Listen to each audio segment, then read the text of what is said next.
Desejo que a graça e a paz de Cristo permaneça com todos. Amém. Por gentileza, abra sua Bíblia no livro de Atos dos Apóstolos, no capítulo 28, a partir do primeiro versículo até o sexto, para a nossa reflexão na Palavra de Deus essa noite.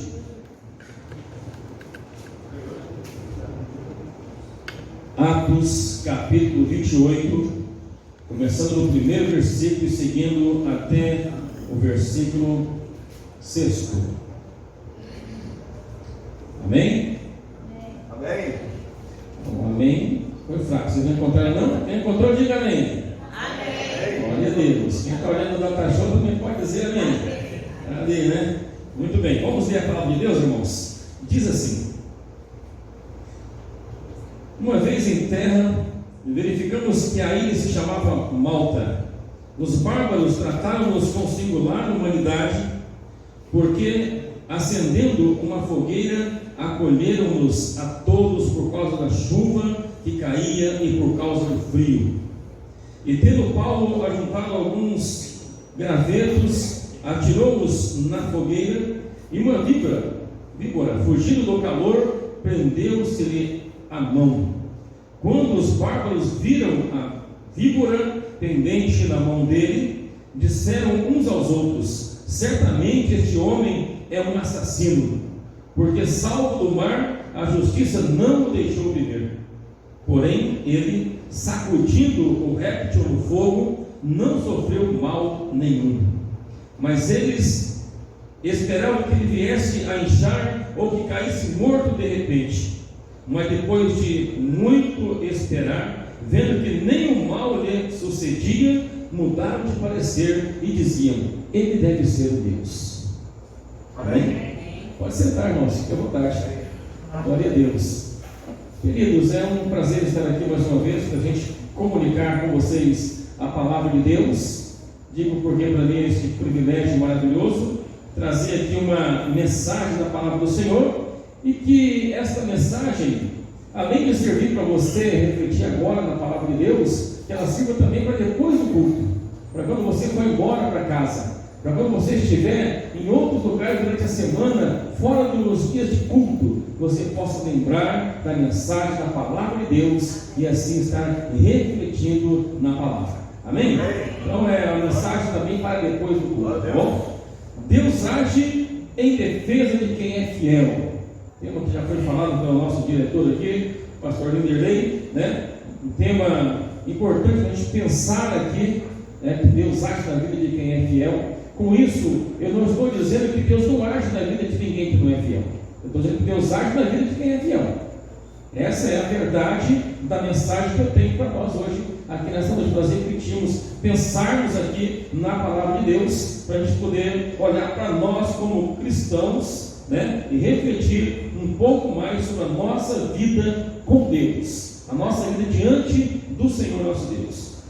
Penso que a gente está pensando aqui, ele trata de uma viagem de Paulo, né? E a gente sempre, quando olha para as viagens de Paulo, a gente olha assim, viagens missionárias, né? Paulo fez várias viagens missionárias, ele atravessou continentes para pregar o Evangelho, ele levou pessoas consigo para anunciar a palavra. Só que essa viagem que Paulo está fazendo, ela não é uma viagem missionária, e sim, ele está indo como prisioneiro para ser julgado em Roma, na Itália. Então, a viagem não é para ser uma viagem missionária, né? Ela não tem um cunho missionário, é uma viagem de prisão. Paulo está preso, está sendo levado para Roma, ele vai ser julgado conforme o seu pedido para ser julgado lá em Roma, e ele está indo em sua viagem.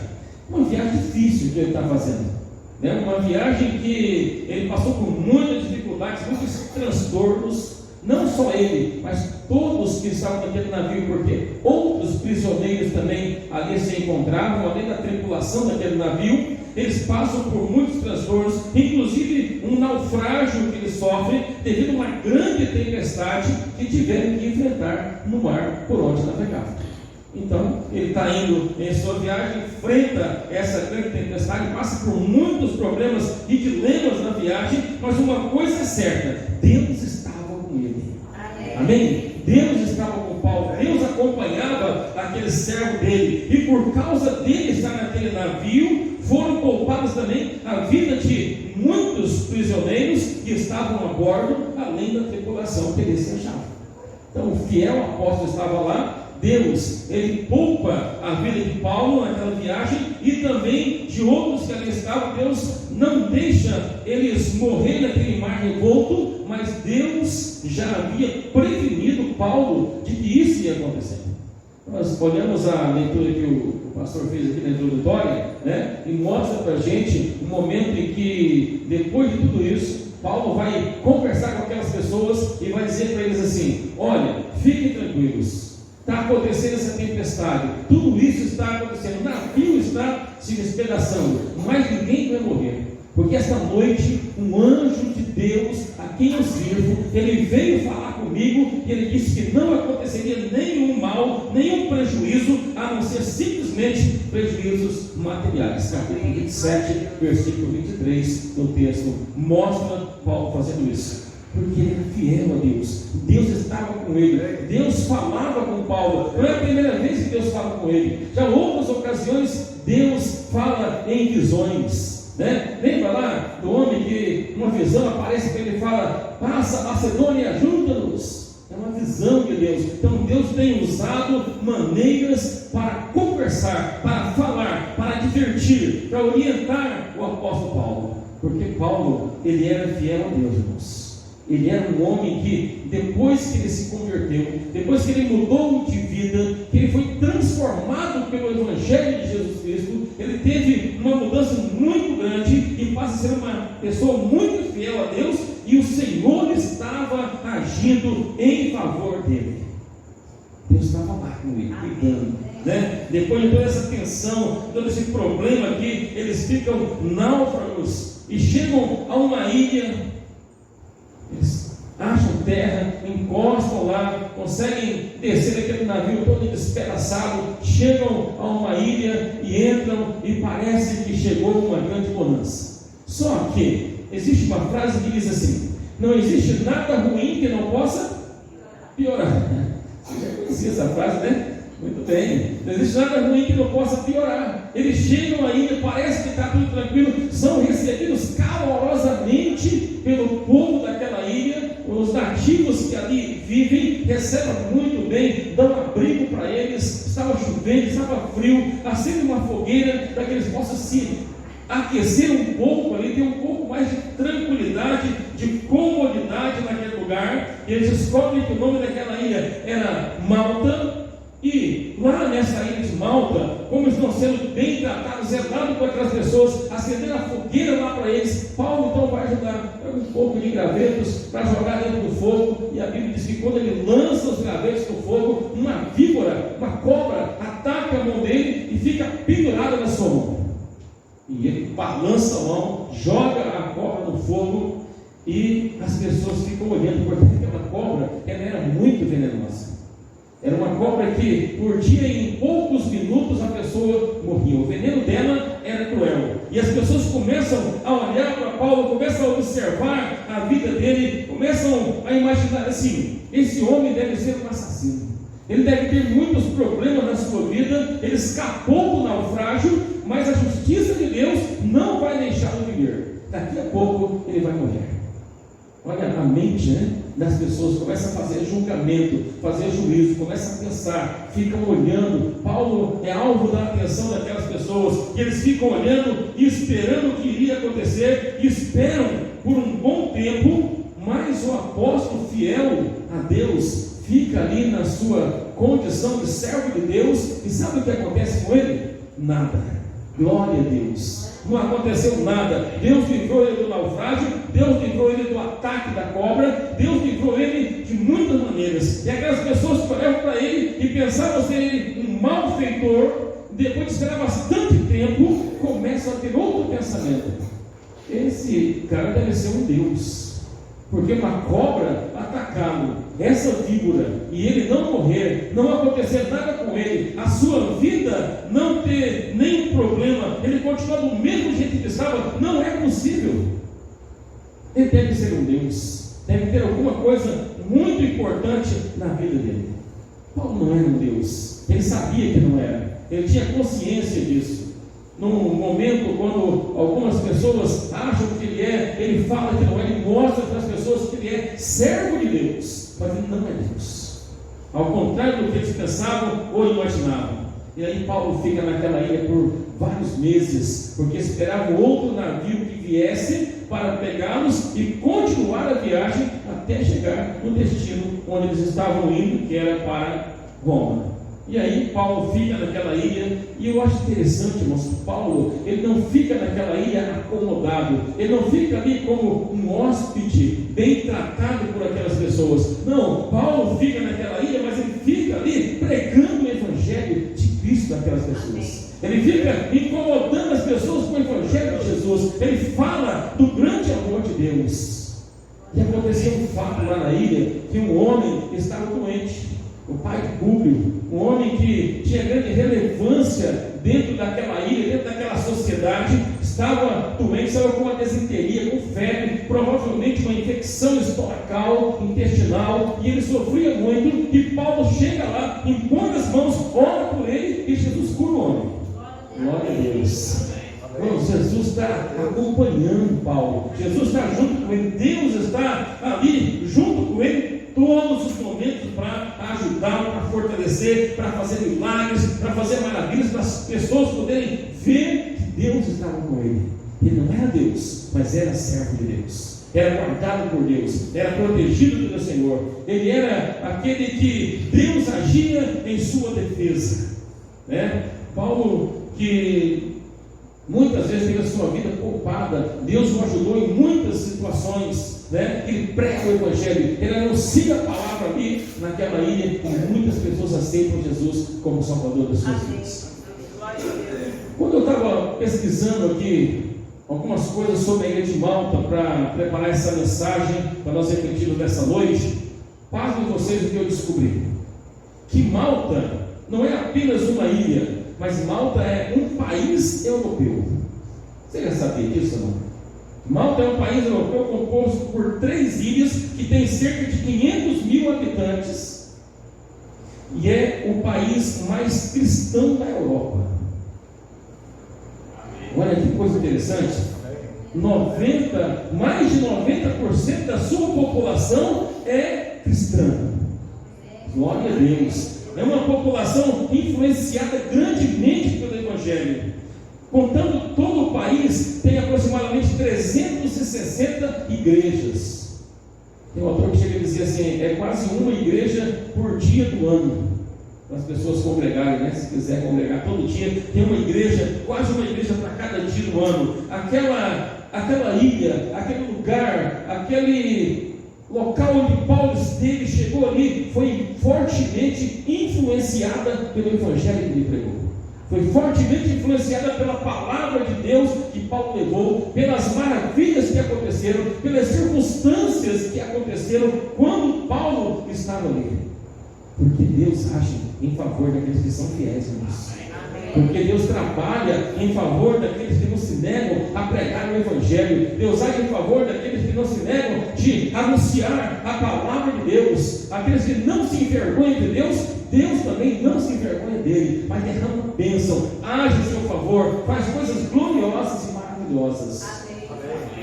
Malta é testemunho hoje para nós aqui, podemos falar dessas coisas interessantes, mostrar o quanto Deus agiu na vida daquelas pessoas, como maravilhoso foi o que aconteceu ali, porque está à prova, irmãos e irmãs, que Deus realmente age em favor daqueles que são fiéis. Por onde Paulo passava, ele deixava a marca de um autêntico cristão.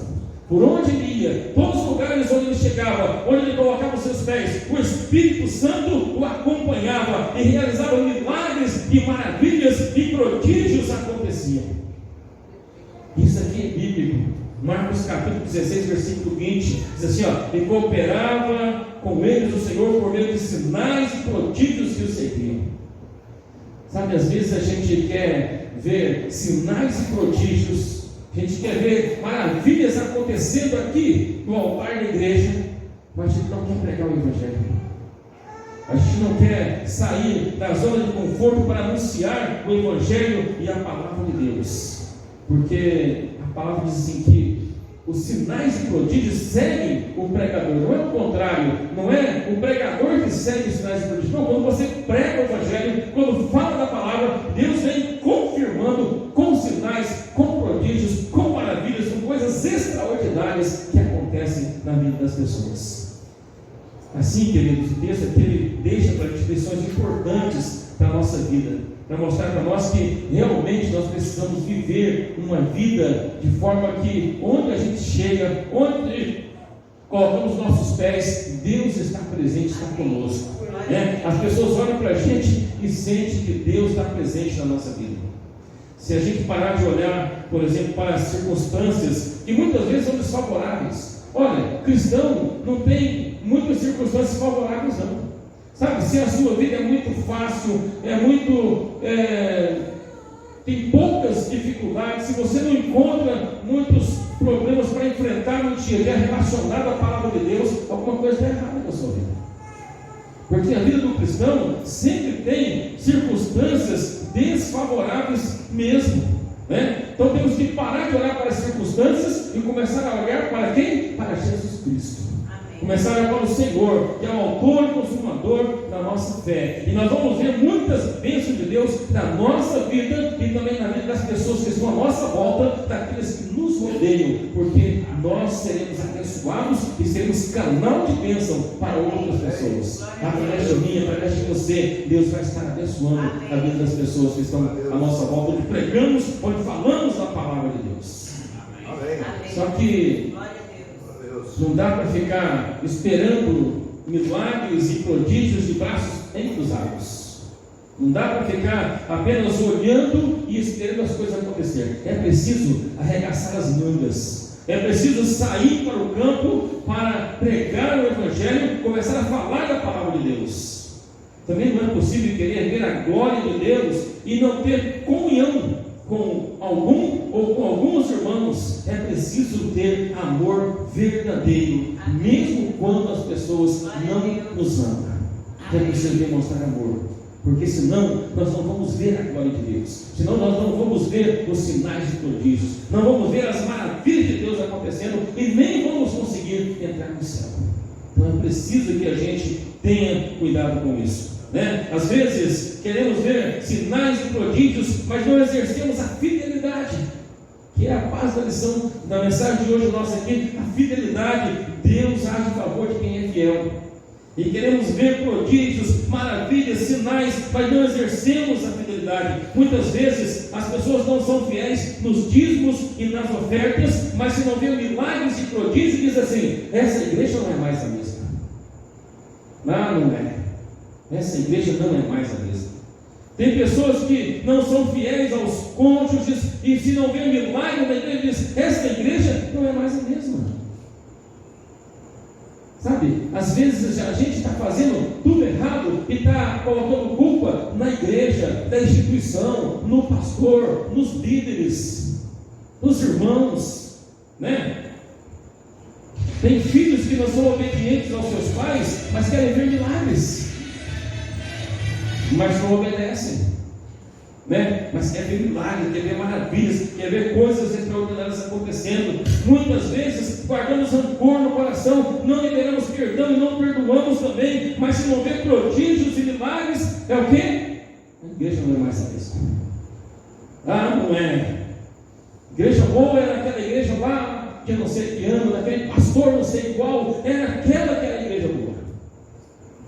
Eu acho que alguém de vocês já ouviu isso algum dia na sua vida, e eu já ouvi muitas vezes, Queridos irmãos, queridas irmãs, povo abençoado por Deus, é hora da gente parar e mudar o nosso conceito com relação à igreja.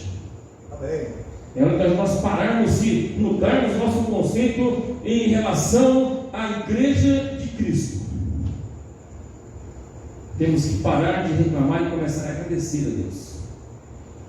Temos que parar de querer que Deus faça isso ou aquilo e começar a agradecer ao Senhor pelo que Ele já tem feito em nossa vida. E como forma de gratidão, pregar o Evangelho, não nos importando com a situação, com a circunstância, mas confiando no agir de Deus na nossa vida. E se a gente for fiel, se a gente confiar, se a gente de fato acreditar e abraçar o Evangelho de Cristo, eu tenho certeza que nós ainda veremos muitas maravilhas, muitos milagres, muitas decisões, muitas reconciliações neste lugar, porque aqui é Jesus Cristo. Aqui é o lugar onde nós recebemos as pessoas para aceitar Jesus como Salvador da sua vida. O apóstolo Paulo, ele fez isso, mas não foi só em Malta. Ele fez isso em todos os lugares por onde ele passou, em todas as situações da vida. E quero dizer para você que o Deus do apóstolo Paulo é o Deus que está aqui conosco também.